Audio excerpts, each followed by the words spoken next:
Hi everyone, nature gives us inner peace. Let's get connected to nature today. Usually લોકો બોલતા હોય છે there are many trees. Instead of saying there are many trees, we can say the place is surrounded by the trees.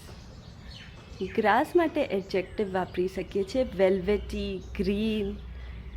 A place has new velvety green grass. Flowers માટે adjective વાપરી શકીએ છીએ aromatic, beautiful, colourful. અને જે સૂર્યોદયના પહેલાંનો time હોય છે just પરોળીએ એને કહેવાય ડોન. અને સૂર્યાસ્તના ટાઈમે આપણે કહી શકીએ છીએ ડસ્ક. અને આ જે બર્ડ્સ કલરવ કરી રહી છે એને કહેવાય chirp. The birds are chirping on the trees.